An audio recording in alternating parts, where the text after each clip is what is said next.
नमस्कार दोस्तों। जैसा आपको दिख रहा होगा, आज हम स्टार्ट करेंगे लॉ ऑफ कॉन्ट्रैक्ट से।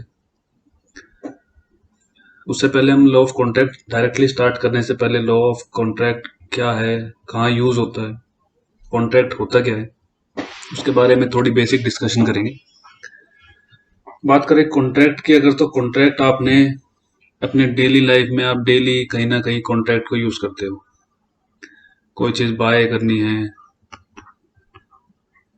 या कोई चीज आपको सेल करनी है।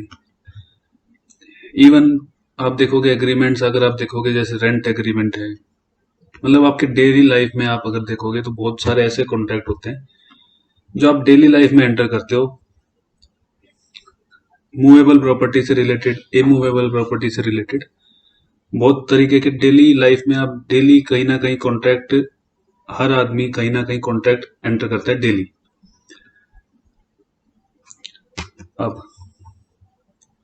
अगर हम बात करें, इससे पहले मैं आपको बता दूं, कॉन्ट्रैक्ट एक्ट स्टार्ट करने से पहले आपके कुछ बेसिक चीजें आपके पास होनी चाहिए। कॉन्ट्रैक्ट एक्ट के लिए आपके पास एक बेयर एक्ट आपको रिक्वायर्ड होगा कॉन्ट्रैक्ट एक्ट पढ़ने के लिए, जो कि आपको इंडियन कॉन्ट्रैक्ट एक्ट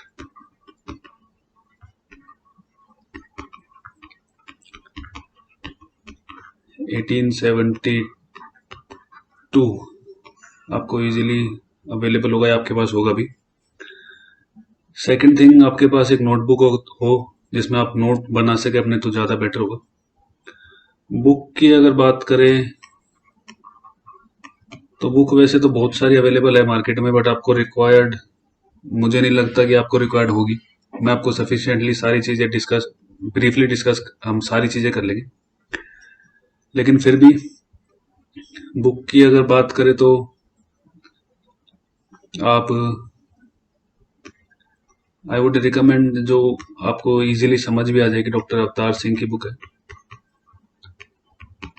मैं आपको कोई बुक रिकमेंड नहीं कर रहा हूँ, मैं जस्ट आपके साथ डिस्कस कर रहा हूँ कि आप ये बुक रेफर कर सकते हो अगर आप करना चाहो तो। वैसे कोई रिक्वायरमेंट है नहीं। देन आप देखोगे इसके बाद आपको एंसन मिल जाएगा, मुल्ला की बुक आपको मिल जाएगी, एंड इसके बाद आपको Cheshire and Fifoot, I think, check कर लेना इसको। ये बुक थोड़ी इजी होगी आपके लिए इस स्टेज पर, अदरवाइज मैं कोई बुक रिकमेंड नहीं कर रहा हूँ। आई थिंक जो मैं आपको बताऊंगा वो सफिशिएंट होगा। स्टार्ट करते हैं।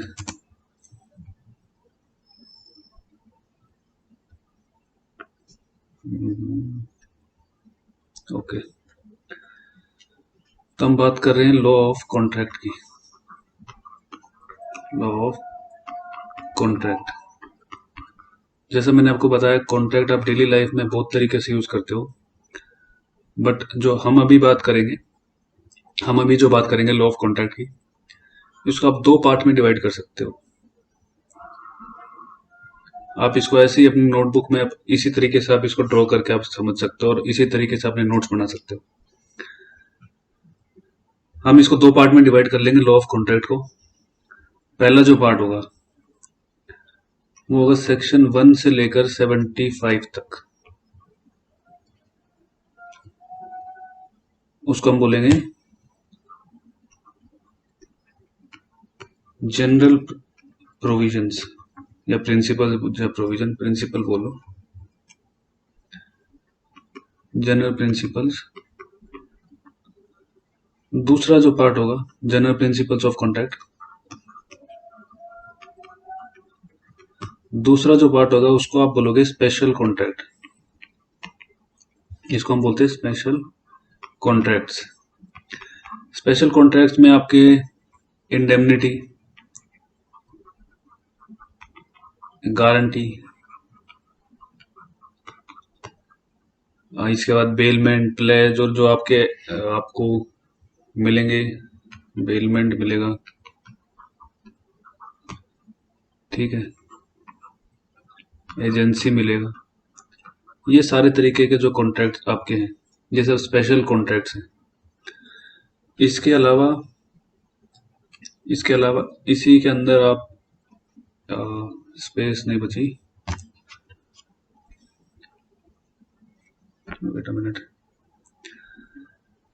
इसी के अंदर हम पढ़ सकते हैं। आप इसी के अंदर जो है सेल्स ऑफ गुड्स एक्ट भी आता है, हालांकि वो अभी रिपील हो गया, दूसरा सेपरेट एक्ट बन गया उसका।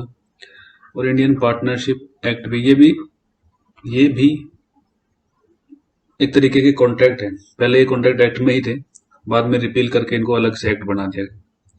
ये भी हम देखेंगे कि इनको रिपील करने की जरूरत क्यों पड़ी। ठीक है, तो हमने समझा दो तरीके से हमने कॉन्ट्रैक्ट एक्ट को डिवाइड करा, एक जनरल प्रिंसिपल्स, दूसरा स्पेशल कॉन्ट्रैक्ट। ठीक है, एग्जाम्पल से समझते हैं। जैसे सपोज एग्जाम्पल लेते हैं, एक प्रॉपर्टी है, कोई भी प्रॉपर्टी है, प्रॉपर्टी की बात करते हैं, कोई भी प्रॉपर्टी हुई, जैसे आपकी मूवेबल प्रॉपर्टी या फिर इमूवेबल प्रॉपर्टी, मूवेबल प्रॉपर्टी हो या फिर इमूवेबल प्रॉपर्टी हो। तो मूवेबल प्रॉपर्टी में अगर हम बात करते हैं, ए और बी ने कॉन्ट्रैक्ट किया मोबाइल फोन से रिलेटेड। सपोज ये मोबाइल फोन है, ए ने बी को सेल किया अपना मोबाइल फोन, तो मूवेबल प्रॉपर्टी क्या है? Mobile phone. तो ये किस एक्ट से गवर्न होगी? क्या ये कॉन्ट्रैक्ट एक्ट से गवर्न होगी? सी बेसिकली ये गवर्न होगी सोगा से, सेल ऑफ गुड्स एक्ट से, जो कि एक सेपरेट एक्ट है। बट जैसे कि हमने बात करा कि सेक्शन 1275 जो कॉन्ट्रैक्ट एक्ट के प्रोविजंस है वो जनरल प्रिंसिपल्स है। जनरल प्रिंसिपल्स मतलब वो सबके ऊपर अप्लाई होंगे, चाहे मूवेबल प्रॉपर्टी हो, इमूवेबल प्रॉपर्टी हो, या किसी और तरीके की कुछ भी, कोई भी एक कॉन्ट्रैक्ट होता है तो ये 1275 हर तरीके के कॉन्ट्रैक्ट के ऊपर एप्लीकेबल होंगे। इसके ऊपर ये तो मोबाइल है जो इसका कॉन्ट्रैक्ट हुआ है। कॉन्ट्रैक्ट नॉर्मली मूवेबल प्रॉपर्टी का कॉन्ट्रैक्ट आप देखोगे, इस तरीके के कॉन्ट्रैक्ट तो ओरली होते हैं, बट अगर रिटर्न भी है या ओरल भी है तो उसको रेगुलेट करने का काम सेक्शन 1275 इंडियन कॉन्ट्रैक्ट एक्ट, ये जनरल प्रिंसिपल है जो हर कॉन्ट्रैक्ट के ऊपर एप्लीकेबल होंगे। सिमिलरली इमूवेबल की बात करते हैं। सपोज कोई हाउस है, ए ने बी को एक हाउस सेल करा, ये हाउस है, तो ए ने बी को एक हाउस सेल करा और इसके लिए इन्होंने एक सेल डीड साइन करी, एक डॉक्यूमेंट है, एग्रीमेंट कॉन्ट्रैक्ट इन्होंने बनाया, सेल डीड, ये उसकी टर्म्स एंड कंडीशंस हैं। एक sale deed agreement, sale deed contract sign हुआ ए और बी के बीच में। अब क्या ये इसके ऊपर भी एप्लीकेबल होंगे? यस, ये जो जनरल प्रिंसिपल्स हैं ये इस कॉन्ट्रैक्ट के ऊपर भी एप्लीकेबल होंगे। इवन दो कि हाउस जो इमूवेबल प्रॉपर्टी है जैसे कि हाउस, ये गवर्न किससे होगा? गवर्निंग एक्ट होगा इसका टीपीए। टीपीए के अकॉर्डिंगली आप इसको सेल डीड करोगे और इसका रजिस्ट्रेशन सेक्शन 54 में आप टीपीए में देखोगे, सेक्शन 17 और 49 रजिस्ट्रेशन एक्ट के अकॉर्डिंगली इसको रजिस्टर करा जाएगा, रजिस्ट्रेशन एक्ट। बट अभी हम बात कर रहे हैं सिर्फ एग्रीमेंट की। जो कॉन्ट्रैक्ट एंटर हुआ, चाहे वो मूवेबल प्रॉपर्टी का हुआ या इमूवेबल प्रॉपर्टी का हुआ, उसको ये रेगुलेट करेगा contract act section 1275। Meaning thereby कि general principles of contract which are from 1 to 75 will be applicable on both movable and immovable property, even though there are separate acts to govern the movable and immovable property. जैसे कि इसके लिए सोगा separately बनाया हुआ है, इसके लिए आपको टीपीए मिलेगा इमूवेबल प्रॉपर्टीज के रिगार्डिंग, ठीक है। सिमिलरली आप बात करो, और भी बहुत सारे एक्ट आपको ऐसे मिलेंगे, जैसे कि हम बात करें नेगोशिएबल इंस्ट्रूमेंट एक्ट की, जो आपके चेक्स को गवर्न करता है। चेक बाउंस के मैटर जैसे आपने सुने होंगे, देखे होंगे। तो चेक बाउंस के मैटर गवर्न कौन करता है? एनआई। उसके जो एग्रीमेंट होते हैं, कॉन्ट्रैक्ट होते हैं, क्या उस पर भी कॉन्ट्रैक्ट एक्ट एप्लीकेबल होगा? यस, इस पे भी 1 to 75 एप्लीकेबल होंगे, क्योंकि जनरल प्रिंसिपल्स है। जनरल मतलब applicable upon all types of contracts. Yes, अगर किसी स्पेशल एक्ट में कोई स्पेशल प्रोविजन बनाया गया और उसमें एक्सेप्शन दी गई, then it is a different matter.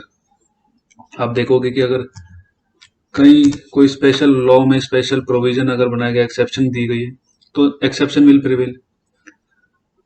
This is a general rule कि special provision will always prevail upon general provision. अब आगे अगर बात करें,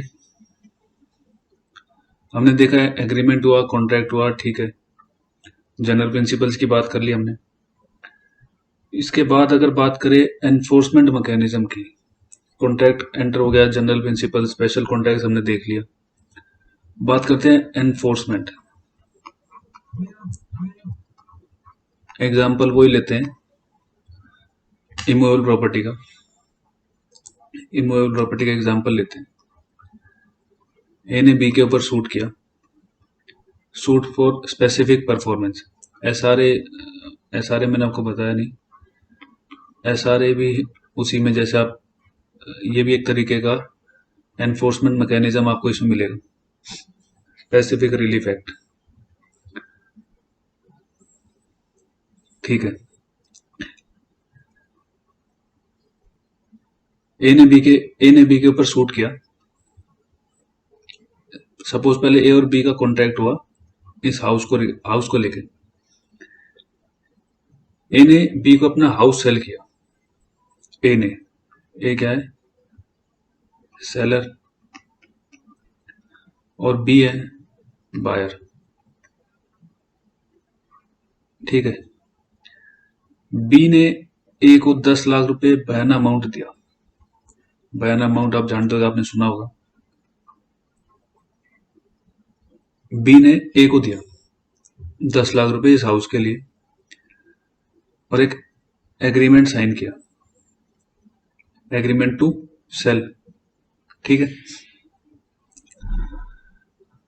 अब रजिस्ट्रेशन, स्टैम्प ड्यूटी, अब हम उन चीजों की बात नहीं कर रहे हैं, सिर्फ कॉन्ट्रैक्ट तक बात करते हैं। ए ने बी के साथ एग्रीमेंट किया, अपने हाउस को लेके इसको सेल कर रहा है। ए का हाउस है, ए सेलर है, बी बायर है। एग्रीमेंट हो गया, 10 लाख रुपए का बयाना अमाउंट हो गया। अब ए रिलक्टेंटली रिफ्यूज कर देता है बी को कि मैं अपना हाउस नहीं सेल कर। अब सपोज उसको कहीं ज्यादा प्राइस मिलता है अपने हाउस का, तो वो उसको रिजेक्ट कर देता है इस एग्रीमेंट को कि मैं अपना हाउस अब आपको सेल करने के लिए तैयार नहीं हूं। Now what option is left with B? B के पास क्या ऑप्शन लेफ्ट है? बी ने ए के साथ कॉन्ट्रैक्ट तो करा था इस हाउस को लेकर, ये कॉन्ट्रैक्ट करा था। अब बी के पास ऑप्शन क्या लेफ्ट है कि वो इस कॉन्ट्रैक्ट को एनफोर्स करा सके। एनफोर्स तो कराना पड़ेगा ना उसको। 10 लाख रुपए उसने बयाना अमाउंट दे रखा है, ये कहता है अपना बयाना अमाउंट वापस ले लो, मैं आपको अपना हाउस सेल नहीं कर रहा हूं। But this is not the way. आप अगर कोई भी कॉन्ट्रैक्ट, किसी भी कॉन्ट्रैक्ट में एंटर करते हो, अगर कोई कंक्लूडेड कॉन्ट्रैक्ट है, तो you have to fulfil your obligation, fulfil your obligation. Sorry for my hand writing इस पैड पर ऐसी राइटिंग आ रही है, I hope it is legible. तो आप देखोगे कि अगर कोई भी पार्टी, दो पार्टी कॉन्ट्रैक्ट, किसी कॉन्ट्रैक्ट में एंटर करती है, तो बोथ द पार्टी, दोनों पार्टी की ऑब्लिगेशन होती है ए अपना पार्ट फुलफिल करे और बी अपना पार्ट फुलफिल करे, ठीक है। लेकिन यहाँ ए ने रिफ्यूज कर दिया अपना पार्ट फुलफिल करने से, तो बी के पास ऑप्शन है कि वो एसआरए में जाए, एसआरए स्पेसिफिक रिलीफ एक्ट, और सूट फाइल करे स्पेसिफिक परफॉर्मेंस का सूट फाइल करे।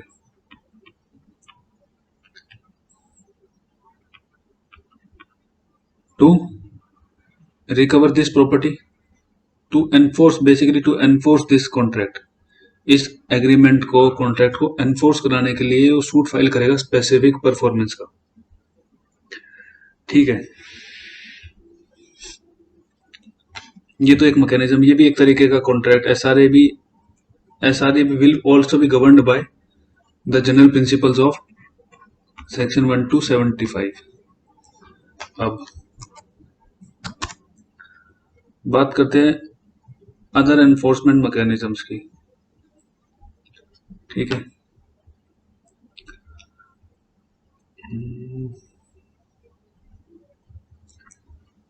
Other enforcement mechanisms,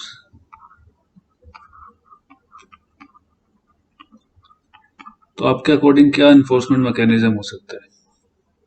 SRA is also a part of contract act.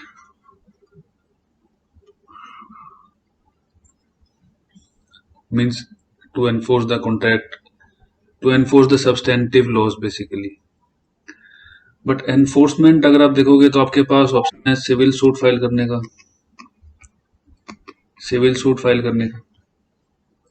CPC में। दूसरा एनफोर्समेंट मैकेनिज्म क्या है आपके पास? दूसरा एनफोर्समेंट मैकेनिज्म आपके पास आर्बिट्रेशन का।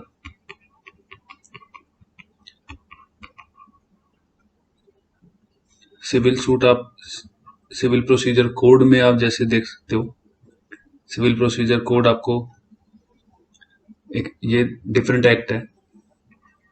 आर्बिट्रेशन के लिए आर्बिट्रेशन एक्ट है, आर्बिट्रेशन एंड कंसिलिएशन एक्ट,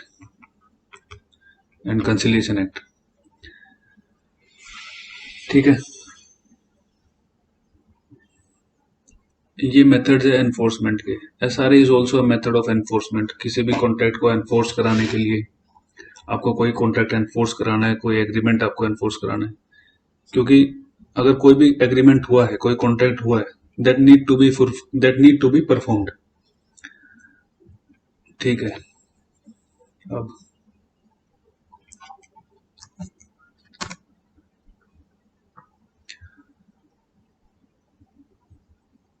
इसमें बात करते हैं एक और चीज की। अगर हम बात करें जैसे टेक्निकल रिक्वायरमेंट, अभी हम कॉन्ट्रैक्ट के ओवरव्यू के बारे में बात कर रहे हैं कि कॉन्ट्रैक्ट के साथ साथ आपको क्या क्या चीजें देखनी होती है। तो technical requirement, there are some kind of contracts जहां पर कुछ टेक्निकल रिक्वायरमेंट भी होती है कॉन्ट्रैक्ट के साथ साथ।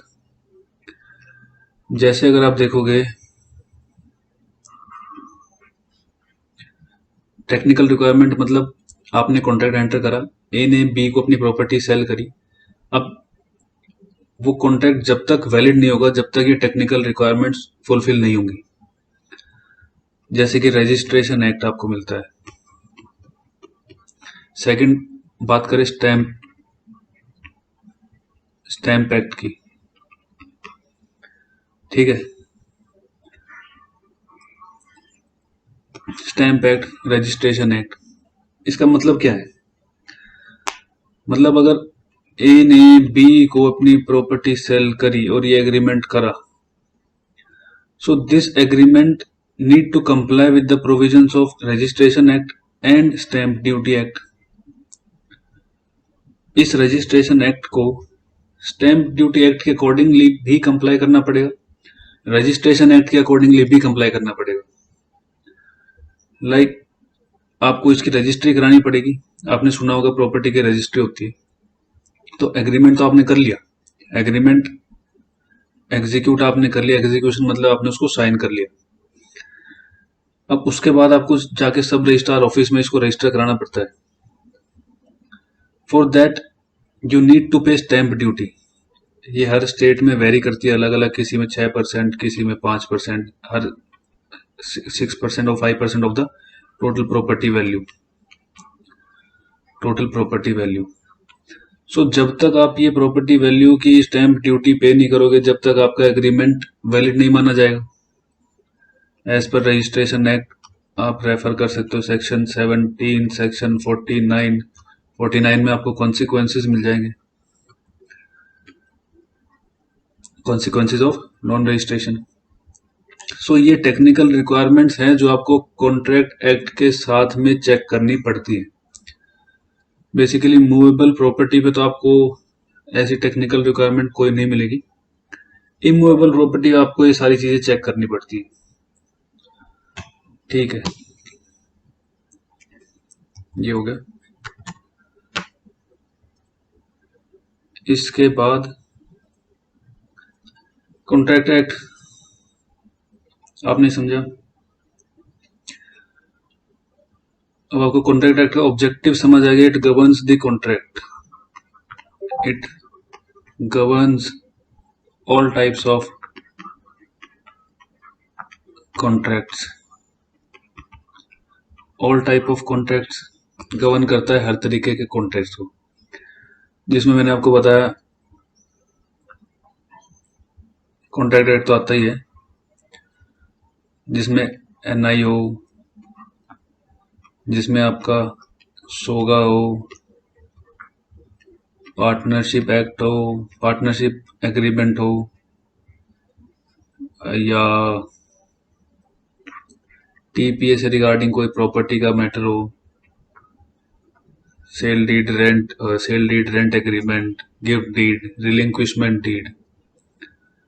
सोगा आपका मूवेबल से रिगार्डिंग है, movable, TPA immovable, partnership agreement partnership से रिगार्डिंग है, एनआई चेक, फिर और कौन सा बच गया, एसआरए एनफोर्समेंट मैकेनिज्म। ठीक है, एटसेट्रा, और भी अगर कोई बचा हो तो।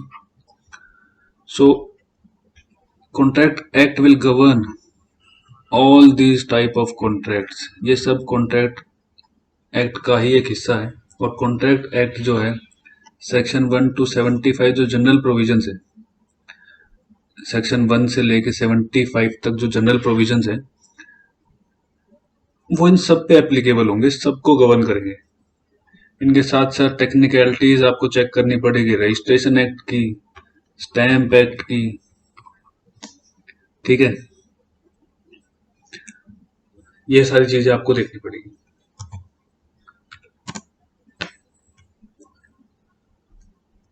अब बेसिकली व्हाट इज कॉन्ट्रैक्ट। बात करें हम कॉन्ट्रैक्ट की, तो कॉन्ट्रैक्ट है क्या? Contract is a law, contract is a law between two parties. See basically law होता क्या है? Law is something which is made by legislature, legislature law बनाता है और एग्जीक्यूटिव उसको एग्जीक्यूट कराता है। ठीक है, लेकिन इस केस में, कॉन्ट्रैक्ट के केस में, लेजिस्लेचर ने लॉ नहीं बनाया, लेजिस्लेचर ने प्रिंसिपल्स बनाए which will govern the contract. To govern themselves कह सकते हैं। to govern themselves. मतलब ए और बी ने एक कॉन्ट्रैक्ट बनाया जिसमें वो अपने अकॉर्डिंगली अपनी टर्म्स एंड कंडीशन मेंशन कर सकते हैं। सपोज कोई प्रॉपर्टी से रिगार्डिंग कोई मैटर है, कोई प्रॉपर्टी सेल करनी है या हाउस सेल करना है, तो ए और बी अपनी कंडीशंस अपने आप डिसाइड कर सकते हैं कि ए को किस रेट में प्रॉपर्टी को सेल करना है, क्या प्रॉपर्टी की डायमेंशंस है, क्या प्रॉपर्टी का एरिया है, किस जगह लोकेटेड है, क्या कितने टाइम पीरियड में पेमेंट करनी है, क्या पेमेंट होगी, क्या कंसिडरेशन होगा, वो सारी चीजें आप अपने accordingly you can decide all your terms and condition accordingly. A और बी अपनी कंडीशन अपने टर्म्स एंड कंडीशन खुद डिसाइड कर सकते हैं। ये सारी चीजें आपको कॉन्ट्रैक्ट एक्ट के अंदर नहीं मिलेंगी कि आपका प्राइस क्या होगा, आपका एरिया क्या होगा। ये these are the terms which are to be decided by the parties themselves. But ये टर्म्स कंप्लाई करनी चाहिए, this terms should comply with contract act. Contract act basically the general provision from section 1 to 75। मतलब इसमें कोई term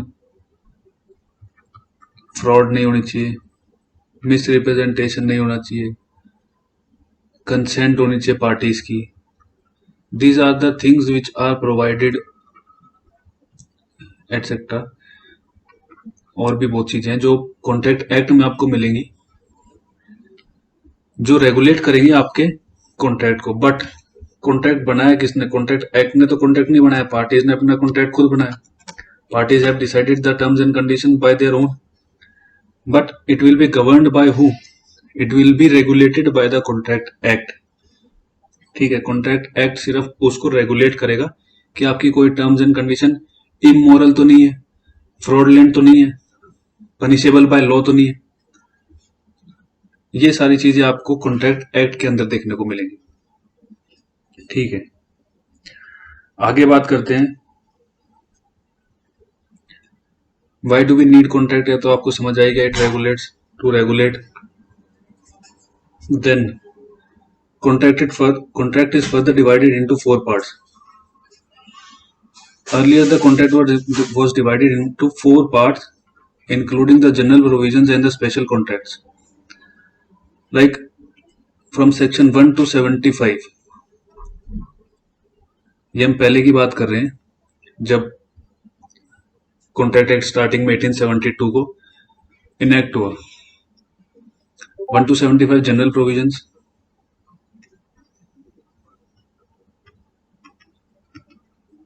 इसके बाद आप देखोगे 76 से 123, इसके बाद आप 124 से 238 और 239 से 266। Earlier SOGA was included in contract act. ये आपके स्पेशल कॉन्ट्रैक्ट है।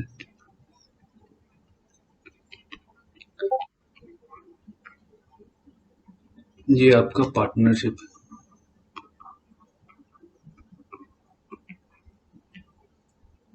ठीक है। This has been repealed, this also has been repealed, repealed, repealed. Repealed मतलब इसको कॉन्ट्रैक्ट एक्ट से निकाल के सेपरेट एक्ट बना दिया गया। SOGA 1930, partnership act, Indian partnership act 1932। Special contracts में आपके वही indemnity, guarantee, bailment, pledge, agency, वो सारी चीजें आपको मिलेंगी।